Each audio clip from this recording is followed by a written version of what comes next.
Oui, Mariam Pierzadeh, bonjour. Vous êtes en direct de Téhéran. Pour l'instant, l'Iran ne confirme pas ses frappes sur le Golan.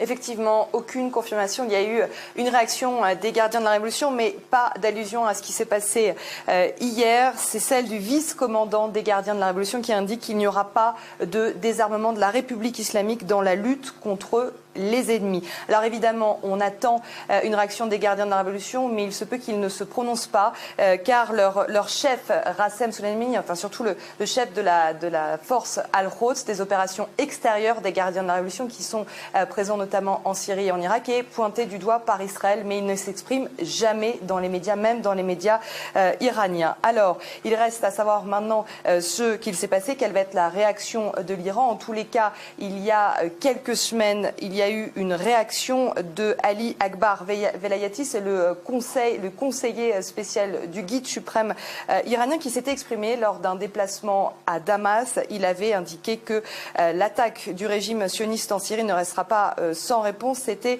en réaction à une riposte donc d'une attaque israélienne sur une base à Homs en avril qui avait fait 7 morts du côté iranien. En tout cas, Mariam,